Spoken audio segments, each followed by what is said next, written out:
জবানকে ঠিক ওইভাবে ব্যবহার করা উচিত। জবানকে যেভাবে ব্যবহার করলে আল্লাহ তাআলা নারাজ হবে, বেজার হবে, ঠিক ওই বিষয়গুলো সম্পর্কে আমাদের জবানকে ব্যবহার না করা। গত জুমায় আলোচনা করা হয়েছিল যে জবান দিয়ে আমরা মিথ্যা বলি, যে মিথ্যা কথা বলার কারণে বরকত নষ্ট হয়ে যায়, রহমত নষ্ট হয়ে যায়, আর এই মিথ্যা কথার কারণে জাহান্নামের ফয়সালা হয়ে যায়।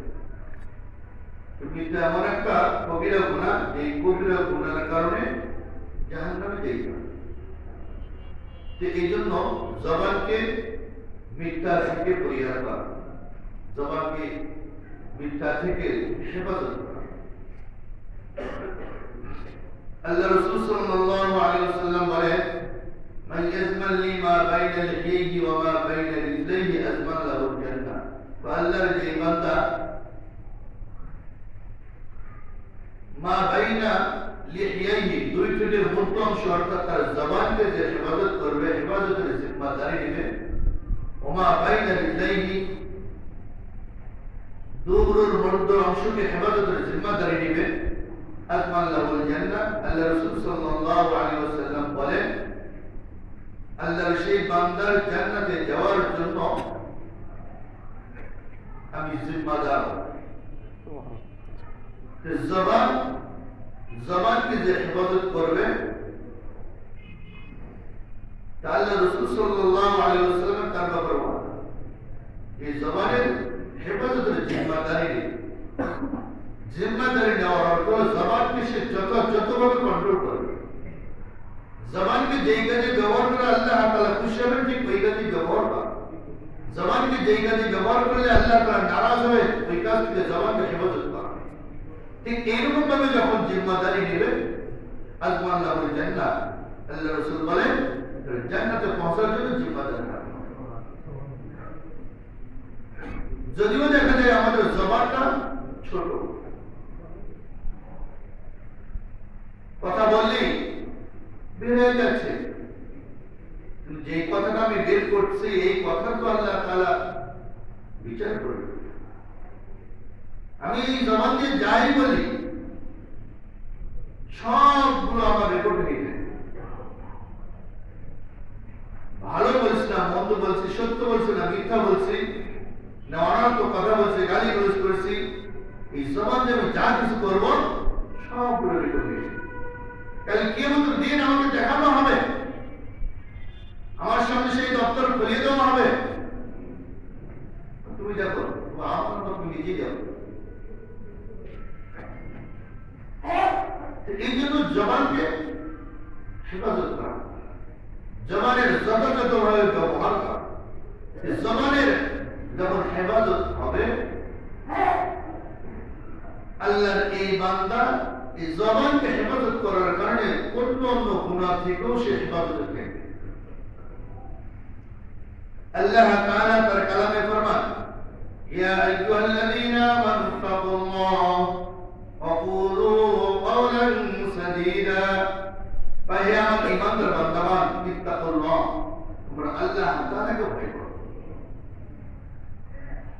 এরপর আল্লাহ তাআলা বলতেছেন, ওয়া কুলু কাওলান সাদীদা, এবং তোমরা সত্য কথা, সঠিক কথা তোমরা বলো। আল্লাহ তাআলার আদেশ, কুলু কাওলান সাদীদা, তোমরা সঠিক কথা, সত্য কথা বলো। কাওলান সাদীদা তাফসীরে কিতাবের মধ্যে আছে, কাওলান সাদীদা সঠিক কথা, সত্য কথা, নরম কথা, এমন সত্য যার মধ্যে কোনো মিথ্যার লেশ নাই, মিথ্যার কোনো নামগন্ধ নাই, এমন সঠিক কথা যার মধ্যে কোনো ভুল নাই, এমন গাম্ভীর্যপূর্ণ কথা যার মধ্যে কোনো রসিক নাই। কুলু কাওলান সাদীদা, তোমরা সত্য কথা বলো। এই জবানকে যখন আল্লাহর বান্দা হেফাজত করবে, যথাযথভাবে ব্যবহার করবে, যখন জবানকে কন্ট্রোল করে ফেলবে,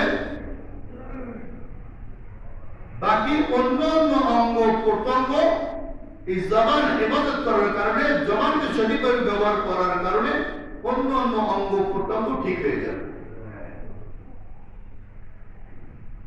কারণ জবান দিয়ে যখন আমরা মিথ্যা কথা বলবো, মিথ্যা কথা বলার কারণে গুনাহ হবে, গীবত করলে গুনাহ হবে।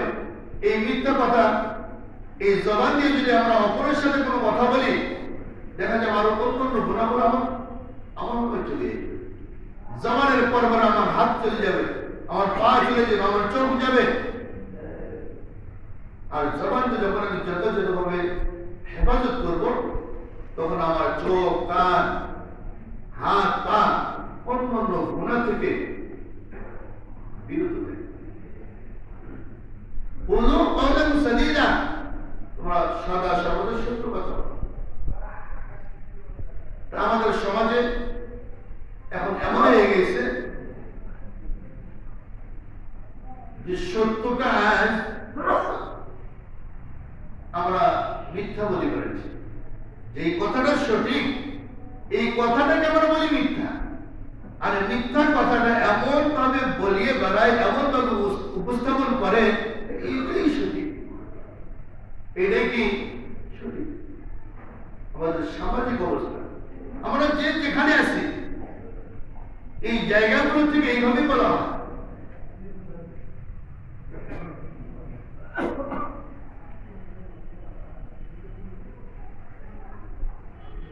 আমরা যেই জায়গাগুলোতে অবস্থান করতেছি, স্কুল বলেন, কলেজ বলেন, প্রশাসন, যেই কাঠামোগুলো আছে, বিভিন্ন প্রতিষ্ঠান যেগুলো আছে, প্রতিটা জায়গাতে, প্রতিটা স্থান